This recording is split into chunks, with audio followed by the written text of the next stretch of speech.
So I didn't know that this was very prevalent in our community. But then, like, I told my aunt, she's like, that happened to me too. I told my mom, she's like, that happened to me too. I started to tell my best friends, that happened to me too. And I'm like, wow, this is crazy. I mean, it was literally, the statistic is 1 in 4. But in the people that I was telling as a Black woman, it was more like 3 in 4. And sometimes 4 in 4.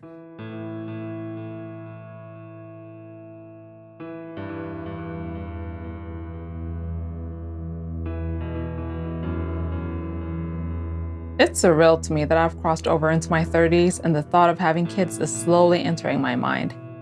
Pregnancy, babies, preschools, carpools, college savings. As these thoughts creeped into my mind, few headlines caught my attention.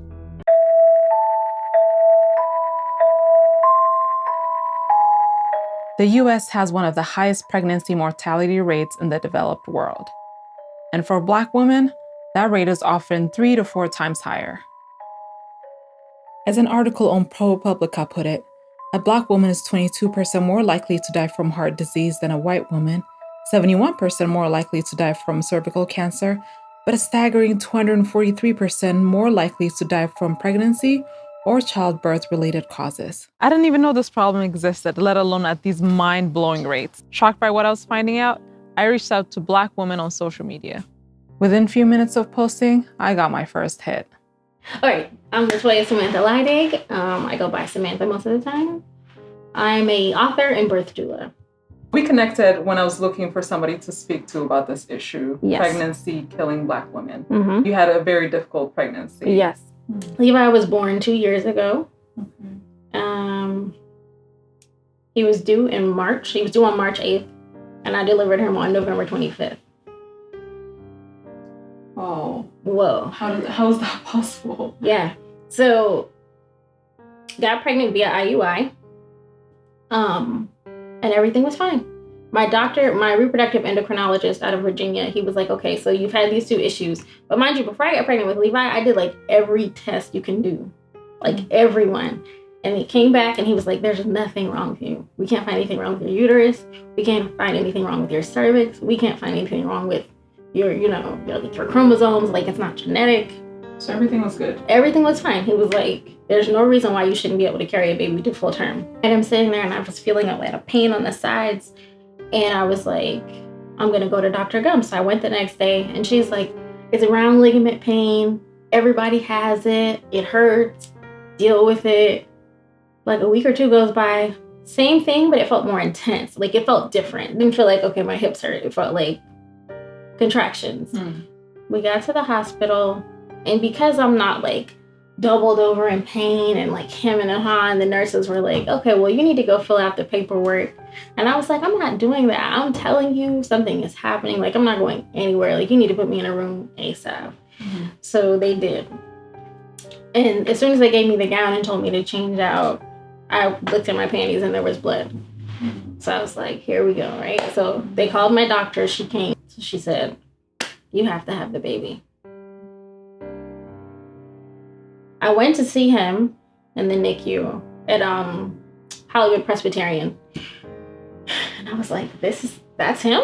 I mean, I couldn't believe it. Like, he was tiny. I can show you pictures in a minute, but he was 1 pound 15 ounces. So he was like this big. So when I was 28 years old, I became pregnant. It was my first child. I was living with my boyfriend, not a lot of money. I had just transitioned careers, and I, very excited, first baby, very scared. And I told myself, I'm going to get the best care possible. I'm getting ready to go to Beverly Hills. I'm going to go to the best, I'm going to go to the hospital where Beyonce and them go. Well, I don't think Beyonce had her baby at this time, but where all the stars go. And I'm going to get the best care possible. Mm-hmm. So when over there, I did that. And I immediately began to feel like othered. When I would go to the doctor, I felt myself being rushed out. I felt all my concerns about, what was happening to me, which was like a lot of spotting, a lot of pain, and just something intuitively letting me know that something is not right with my pregnancy. I just, watched myself be ignored in hindsight, now that I know what I know working in this organization and getting the experience that I have.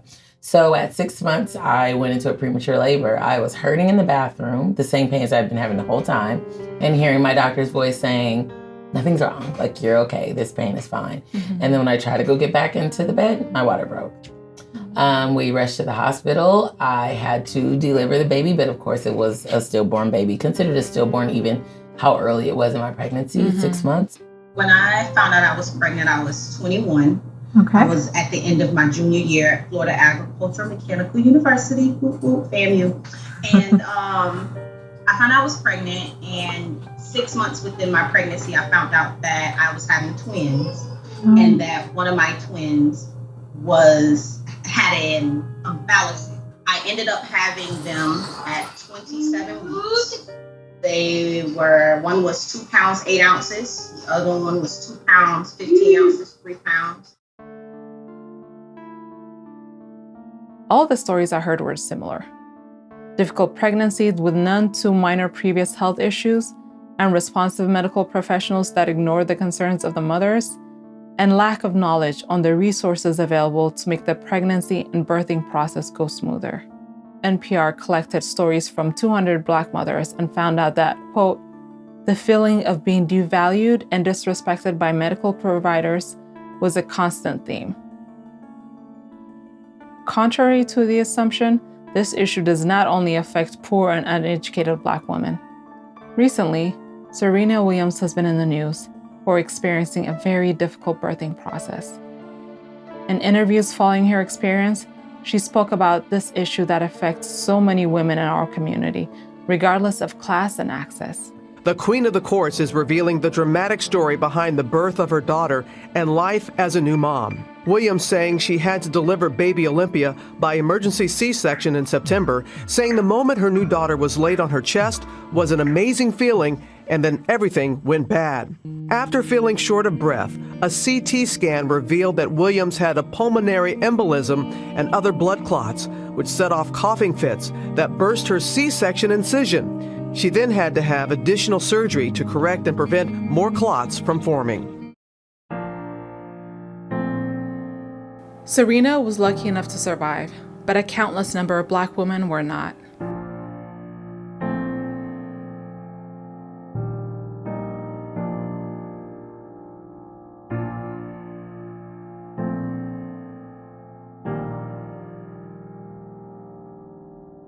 But why is pregnancy killing Black women? Previously, we used to always say that the reason why Black women are losing their babies was, and this was very racist, and we didn't learn it until now, we believe what we were being told, was that it was because we're drinking, we're smoking, we're not getting prenatal care, we're eating horribly. Some of those things are still true, but what the research is saying now is no, because vegan Black women are having these problems. PhD women losing their babies at higher rates than white women in the poverty line. All types of Black women are having these problems. So what is the common variable here? And it's racism, it's discrimination, it's stress. And most of that stress is race related or environmentally related, which sometimes goes right back to racism. And we felt ashamed to continue to use that word and almost blame it on that. But we can't run away from the truth if we want to save Black babies and Black mothers. Although this issue is widespread, the numbers show that Texas has one of the highest mortality rates for women of color in relation to pregnancy. We flew out to find out why and what's being done about it. Our first stop was at the office of State Representative Sean Theory. So you have a personal experience in this. Do you mind sharing that with us? Yes, I had a very normal pregnancy throughout. Okay. I was considered a little bit of an older mom because I was over 40. So I knew that there was some risk associated with that. Anytime you're over 35, they'll say it's somewhat of a high risk. At that time, I had not heard of the maternal mortality statistics. I didn't even know there was such a phrase, really. So I knew that there was a risk, but I certainly didn't know that I was 3 to 6 times, depending on where you live, more likely to die just by virtue, during pregnancy by virtue of being a Black woman. Yes. So I had a relatively normal pregnancy. I didn't have any of the typical scare factors like preeclampsia, eclampsia, or hypertension. However, when I went into labor, there was a problem with the epidural. And I've learned now that that's something that needs to be more discussion about, that I got what's called a high block epidural, which is where they put it in the wrong place in your spine and it can paralyze your heart. And so the medicine was moving upward into my heart.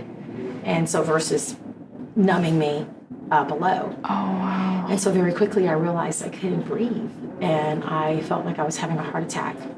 And it took me advocating for myself and really, really demanding something be done through the team that was in the labor room, and essentially ended up saving my own life. So tell us a little bit about the legislation you worked so hard to pass. That was, pun intended, a labor of love. It took a very long time. When I first came into the 85th legislative session in Texas, a report came across my desk, and it addressed the maternal morbidity and mortality rates in Texas.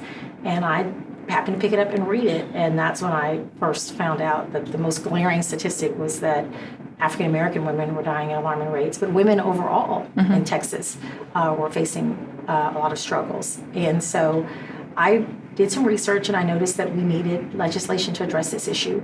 So I drafted a bill. The first one I drafted was specifically targeted for African American women because I knew they were the group that was most at risk. Yes. And it was to ask our task force to drill down further and really look at what was causing these numbers to climb so high and to make some recommendations. It asked them to look at socioeconomic factors, the best practices in other states that have brought their numbers down.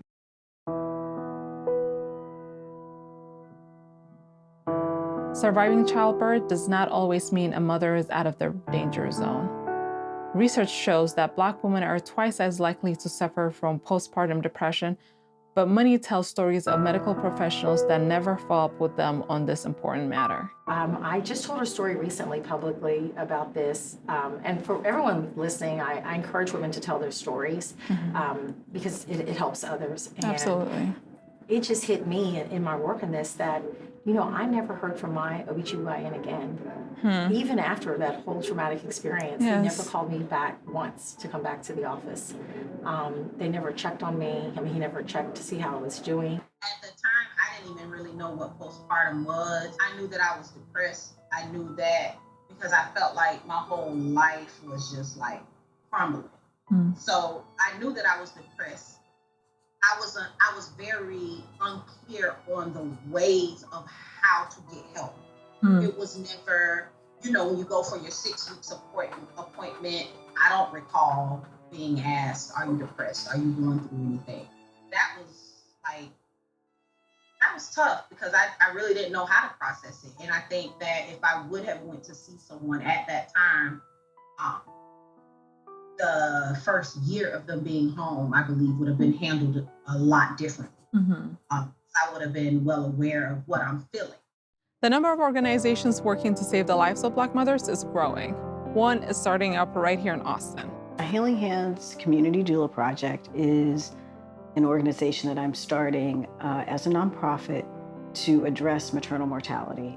In Travis County, we have fairly significant maternal mortality. Amongst Black women, we are dying at 3 to 4 times the rate of women of other races and ethnicities surrounding pregnancy. Given that we're only about 5% of the population, but we have like 30% of the deaths, it's a little staggering. Why are doulas so important in this mission?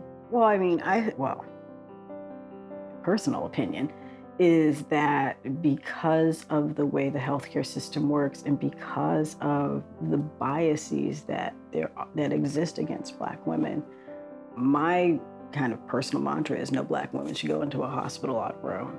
And people say, oh, that's kind of harsh. I said, but I can't tell you the number of times I've gone in and a woman's like laboring or something and they're asking her questions that have nothing to do with like her labor. Like, well, where's, is this baby's father the same as your other children's father? It's like, that is not pertinent while she's in the middle of a contraction.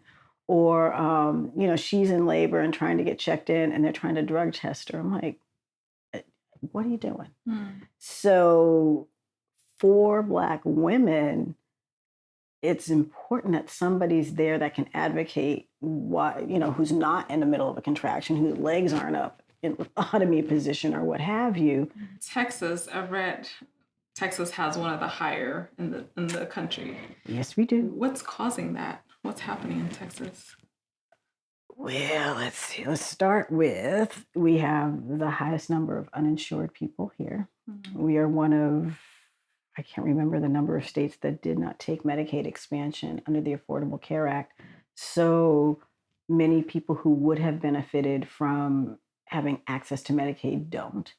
We have poor Medicaid reimbursement.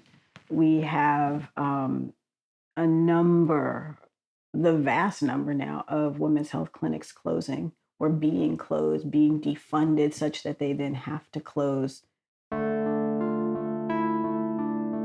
At the end of our interview, Darlene informed me of other organizations that have been in the fight for much longer than she has.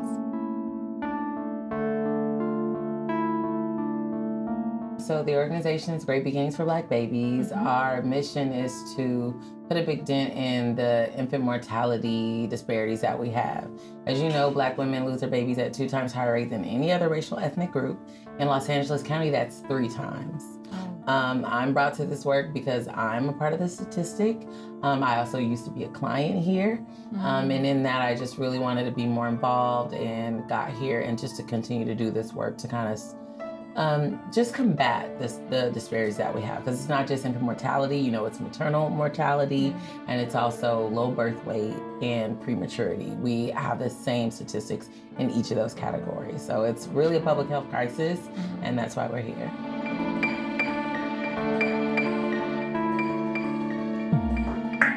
So what's the solution to this national health crisis?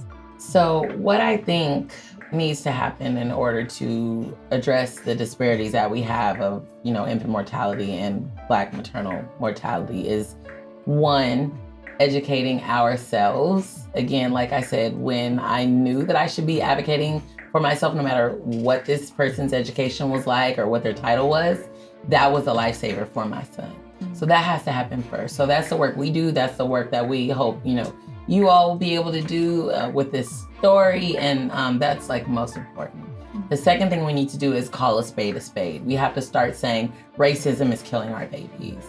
You know, stress is killing our babies. And a lot of the stress is tied to racism. We have to call it what it is. I remember even when I got my sonogram, it ended up not being the most memorable, happy experience. I was so curious if I was going to have a girl or a boy, and that's a highlight in a mom's life. Yeah, and I remember going in, and the doctor clicked on the screen, and he said, head, shoulders, knees, toes, nothing in between. It's a girl, buy something pink. And he clicked the screen off. I'm having a girl, and I prayed for a little girl, and I said, wait, what?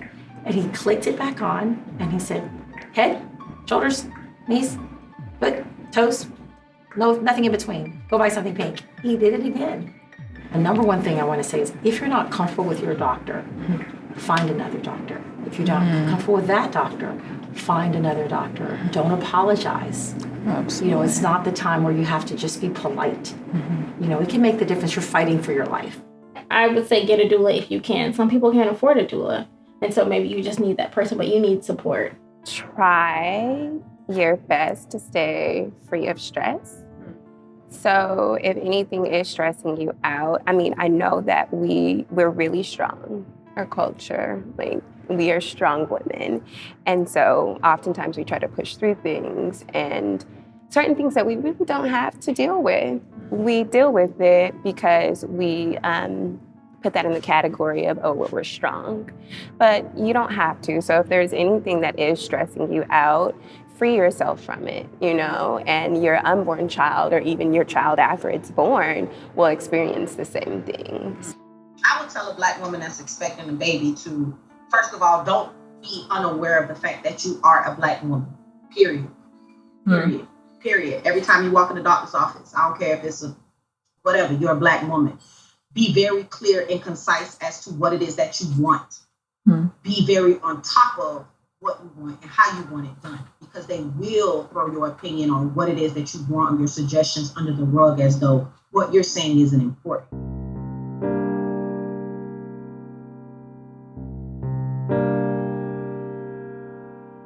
So you read the names of mothers who passed away during childbirth at the special session. What was that experience like, knowing what you went through personally? It was very emotional. And one of the reasons is beyond what I went through, I really got to know the families of some of these women that passed away. And we brought them, I talked to them on the phone, I brought them to the Capitol. And so they kind of became my extended family. And so people don't realize when the mom passes away and the baby's still there, who's raising the child? And this a lot of time isn't the mom's only child. So they're leaving behind other children. So we met grandparents, Ms. Kreutzer, Ms. Perkins, and others. And when I wanted people to know by calling out their names that these, like I said, were real moms, real faces. Yes. And it's not just statistics, numbers. That is why I did that. People can get caught up in percentages, and you don't realize these were real women. I mean, you call their names and we put together a beautiful collage of all their faces. And you see the just beautiful women. I mean, some of them were dancing and laughing. Some were in the military. You see them with their other children. You realize, wow, this woman is gone. And what the data shows us is that most of these deaths are preventable.